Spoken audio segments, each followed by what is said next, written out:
important. Every year when I go on holiday, the worst part is getting there. But after doing lots of research and talking to British Airways pilots, I've realised that it's one of the safest ways to travel. Investigations are so important for the future of flying safety and the people on board. The aim of an investigation is not to assign blame, but to find the causes of an event and prevent it from happening again. It is vital that everyone working on aviation is open and honest about problems or mistakes, rather than covering them up in case they get in trouble. Passenger airlines have been operating for around 100 years, and in this time, flying has become progressively safer. There are 3 phases. From the 1910s to the 1950s, engineering has helped improve the way we operate aircraft, like basic components, such as wings, engines, and control systems.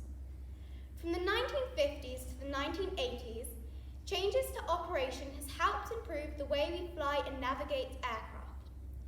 This included developing air traffic control systems, and pilot and crew training. Plus, introducing a warning system to avoid collision with the ground or another aircraft.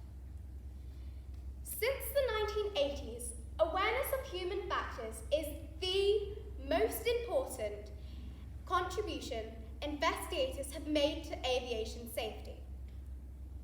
Sometimes, when you hear about a crash on the news, the cause is explained as pilot error. This term is no longer used in the industry anymore. Rather, working on the basis that people make mistakes because they're human and not because they are bad at their job. Instead of blaming people when these mistakes happen, we help them learn to live with their human limitations and prevent these mistakes from leading to accidents. Finally, one of the main contributions investigation has made to safety is the idea that accidents rarely have one single cause. It's usually a chain of smaller events that aren't a problem on their own. However, when they add together, they become a hazardous situation. This is sometimes described as the Swiss cheese model.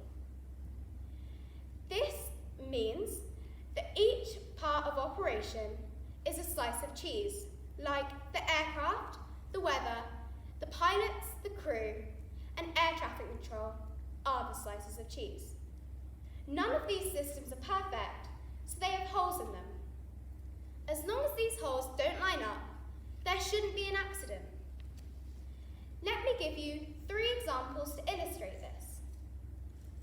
Firstly, the worst disaster in aviation history, when 2 Boeing 747s collided on the runway of Tenerife Airport, killing over 500 people. This led to changes in the way taxiing aircraft is handled on the ground by air traffic control. A second example is 2 accidents in quick succession involving a new Boeing airliner type. This killed over 300 people. This was later pinned down to a fault in the flight's electronics system. This was then fixed and tested many times prior to the aircraft being cleared to continue. Finally, there was the crash of Concorde in France, killing over 130 people. This was later traced to a piece of metal debris on the runway. This sliced through the tyre, which then exploded and caused the fuel tank to leak. This then caused a catastrophic fire. This led to changes in the way we check for foreign objects and metal debris on the runway and modifications to fuel tanks. All of these took many of hundreds of hours by highly skilled investigators. This then led to well-researched conclusions and ways we can prevent these from happening in the future.